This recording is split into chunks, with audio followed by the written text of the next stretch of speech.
Monday at 8 p.m. Good night from Washington. Hannity's next.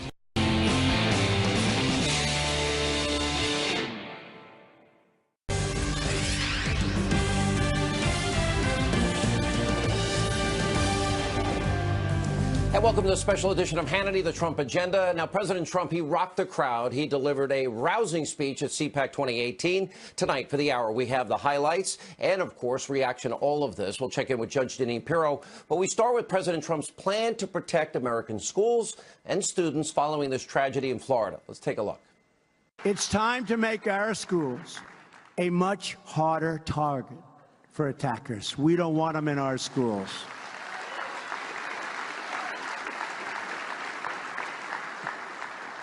We don't want them.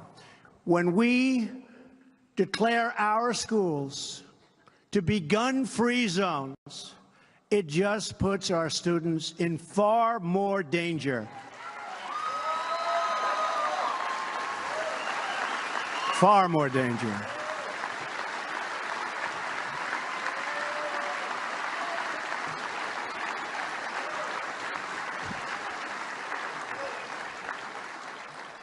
Well-trained, gun-adept teachers and coaches and people that work in those buildings, people that were in the Marines for 20 years and retired, people in the Army, the Navy, the Air Force, the Coast Guard, people that are adept with weaponry and with guns. They teach. I mean, I don't want to have 100 guards standing with rifles all over the school. You do a concealed carry permit.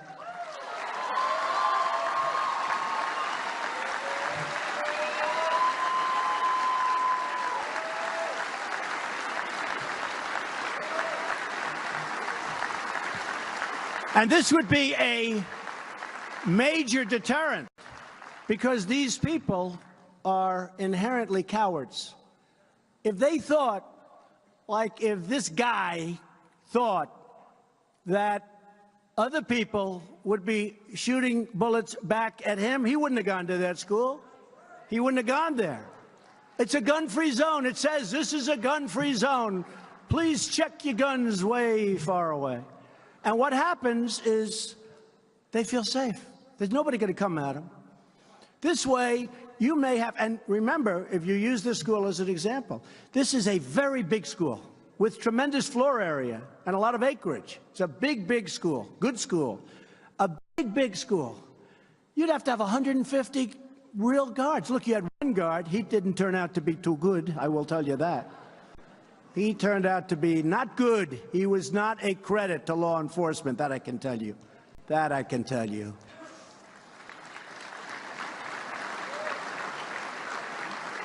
But as I'm talking about this idea, and I feel a great idea, but some people that are good people are opposed to it. They don't like the idea of teachers doing that. But I'm not talking about teachers. You know, CNN went on. They said, Donald Trump wants all teachers. Okay? Fake news, folks. Fake news. Fake news. I don't want a person that's never handled a gun, that wouldn't know what a gun looks like, to be armed. But out of your teaching population, you have 10%, 20% of very gun-adept people. Military people, law enforcement people, they teach. They teach. And something I thought of this morning, you know what else? And I thought of it since I found and watched Peterson, the deputy who didn't go into the school because he didn't want to go into the school, okay? He was tested under fire, and that wasn't a good result. But you know what I thought of as soon as I saw that? These teachers, and I've seen them at a lot of schools where they had problems. These teachers love their students, and the students love their teachers in many cases.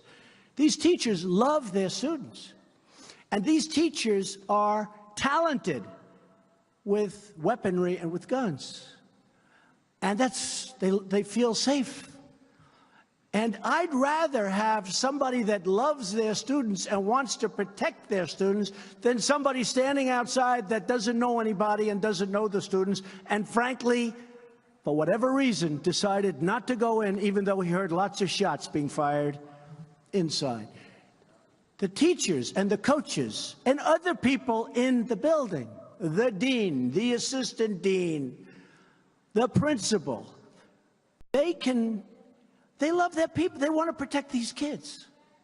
And I think we're better with that. And this may be 10% or 20% of the population of teachers, et cetera. It's not all of them, but you would have a lot, and you would tell people that they're inside. And the beauty is it's concealed. Nobody would ever see it unless they needed it. It's concealed. So this crazy man who walked in wouldn't even know who it is that has it. That's good. It's not bad. That's good. And a teacher would have shot the hell out of him before he knew what happened. And with gun-grabbing people on the left bashing the Second Amendment and trying to blame the NRA for the shooting in Florida, well, President Trump defended our constitutional rights to keep and to bear arms. Here's what he said. Don't be complacent. Okay, don't be complacent, because if they get in, they will repeal your tax cuts. They will put judges in that you wouldn't believe. They'll take away your Second Amendment, which we will never allow to happen. They'll take away your Second Amendment. Remember that. They will take away, thank you, they will take away those massive tax cuts, and they will take away your Second Amendment. By the way, if you only had a choice of one, what would you rather have, the Second Amendment or the tax cuts? Go ahead. Second Amendment, tax cuts. Second Amendment. I'm going to leave it at the Second Amendment. I don't want to get into that battle, all right? We're going to say you want, Matt, we're going to say you want the Second Amendment the most. But we're going to get them all. There's nobody that loves the Second Amendment more than I do, and there's nobody that respects the NRA. They're friends of mine. They backed us all. They're great people. They're patriots. But they're great people. But we really do have to strengthen up, really strengthen up background checks. We have to do that.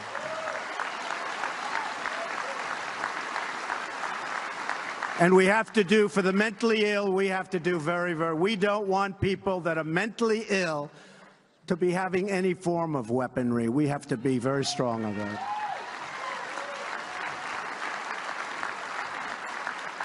So we're going to do that, and I really believe that Congress is going to get it through this time, and they have a different leader. They have somebody that wants to get it through, not somebody that just all talk, no action, like so many of these folks. This is somebody that wants to get it through. We also need to create a culture in our country that cherishes life and human dignity. That's part of what we're talking about. A culture that condemns violence and never glorifies violence. We need to foster real human connections and turn classmates and colleagues into friends and neighbors that want to fight for us. We're not just having a conversation about school safety. You've had conversations, in all fairness, I'm pretty new on this job. We're here a little more than a year. I've been watching this stuff go on for 20 years. The president gets up, everybody's enthusiastic for the first couple of days, and it fades, fades, fades. Nothing ever gets done. We want to see if we can get it done. Let's get it done right. We really owe it to our country. I've been watching for a long time. Seen a lot of words, and I've seen very little action. And you know, if you think about it, most of it's just common sense. It's not, do you love guns? Do you hate guns? It's common sense. It's all common sense. And some of the strongest advocates about what I'm saying are the strongest advocates, I know them very well, political people, the strongest advocates for the Second Amendment. But this is common sense. In addition to securing our schools, we're also implementing a strategy to secure our streets. We want our kids to be safe everywhere they go, whether they're in a classroom, walking home from school, or just outside playing with their friends. Every child deserves to grow up in a safe community surrounded by a loving family and to have a future filled with opportunity and with hope.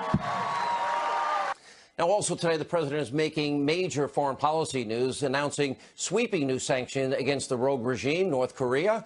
Now, the Trump administration is saying that these sanctions are the largest ever against Pyongyang, and they're meant to cut off money and supplies to the dictator Kim Jong-un, and is using, of course, that money to advance his nuclear program. Here's the president announcing those new sanctions earlier. I do want to say, because people have asked, North Korea, we imposed today the heaviest sanctions ever imposed on a country before.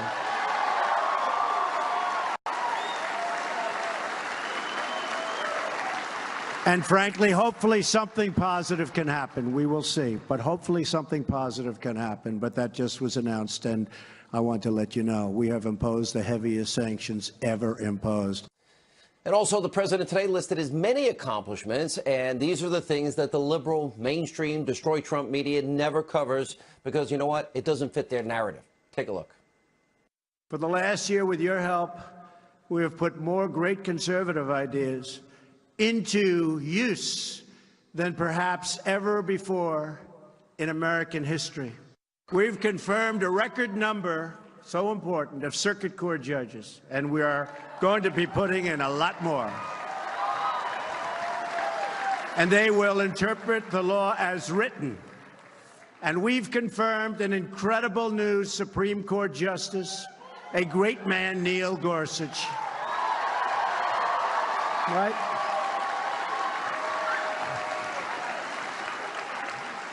We've passed massive, biggest in history, tax cuts and reforms. It was called the Tax Act, Tax Cut Act, and jobs. We had to add jobs into it because we're picking up tremendous number of jobs. 2.7 million jobs since the election. 2.7. Remember this. Not only did we get the tax cuts, which everybody said we wouldn't get, and by the way, repealed in that tax cut the individual mandate, which is a tremendous thing. This is where you're forced to pay in order not to have health care, okay? Is that great? You pay for the privilege of not having health care. So you're subsidizing lots of other people. That's gone. I know people came up to me with tears in their eyes. They're saying, I'm forced to pay not to have health care. Very unfair. And by the way, we're having tremendous plans coming out now, health care plans, at a fraction of the cost that are much better than Obamacare. And except for one senator who came into a room at 3 o'clock in the morning and went like that, we would have had health care too. We would have had health care too. Think of that.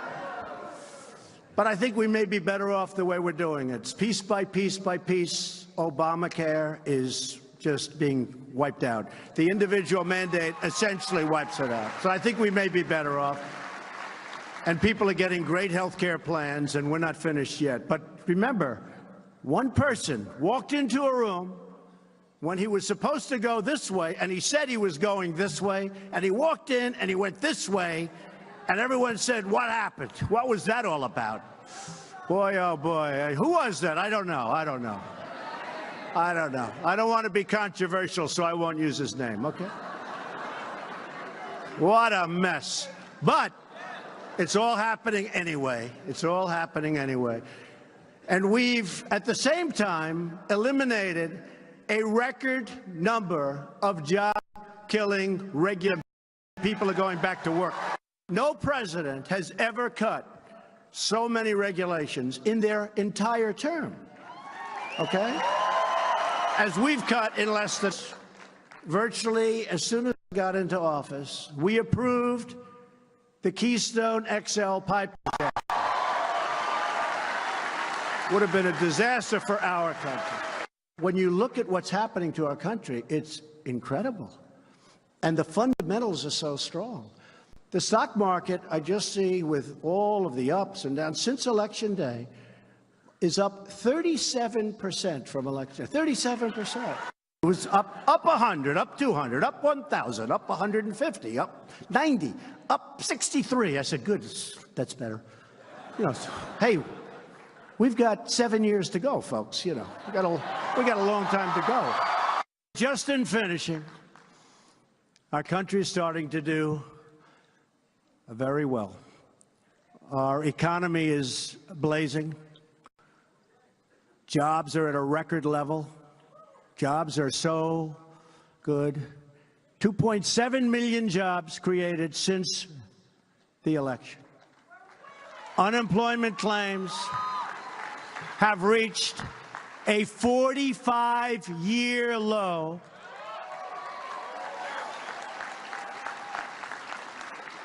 African-American unemployment has reached the lowest level in our history.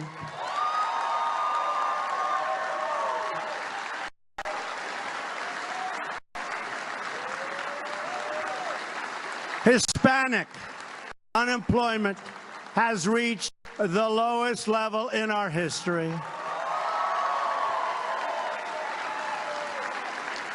Women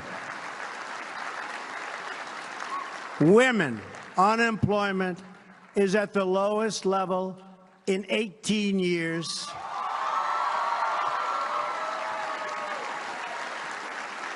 Wages are rising for the first time in many, many years. Small business confidence is at a record high. And thanks to our massive tax cuts, millions of Americans are getting to keep a great percentage of their money instead of paying it to a government that throws it out the window.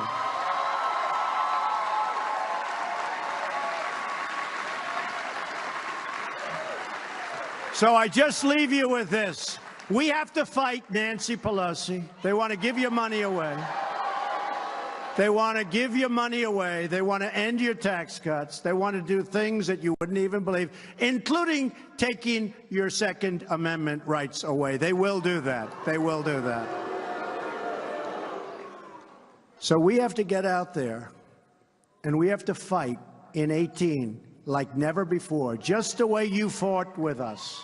Just the way you fought with us. You fought so hard, and you were so tough, and you were so smart. You were so smart. And you know what? I know for a fact you did the right thing because we're looking at the numbers, and the numbers, even they have to give credit for the kind of numbers that we're producing. Nobody has ever seen anything like it. All right, when we come back, the president earlier today telling the CPAC crowd that he's going to build the wall on our southern border and crack down on violent gangs like MS-13. We've got the highlights as this special edition of Hannity CPAC 2018 continues. Our principles, our values, our home. There's not a country in the world like America. Mark Levin champions our core principles. And one of the things that's never discussed is the Constitution. Now, he's bringing his dedicated doctrine to the Fox News channel every weekend, from immigration to national security and government overreach. It's people we need to progress, not government. He's standing up for the American people. It's important to remind ourselves of who we are. Don't miss the premiere of Life, Liberty, and Levin, Sunday on the Fox News channel. Live from America's News headquarters, I'm Alicia Cunha. President Trump's former campaign advisor, Paul Manafort, is facing new charges. He's now accused of making secret payments to European politicians to lobby on behalf of Ukraine. It follows a guilty plea by Manafort's longtime business associate, Rick Gates. In federal court on Friday, Gates admitted to conspiring against the U.S. government and lying to federal authorities, among other charges. He's now cooperating with the special counsel's investigation into Russia meddling in the 2016 presidential election. Actress Nanette Fabre has died. Fabre starred in big Hollywood musicals like 1953's The Bandwagon and on Broadway and television. She had notable roles on The Mary Tyler Moore Show and the 1980s sitcom One Day at a Time. She also appeared in the TV comedy Coach. Fabre was 97. I'm Alicia.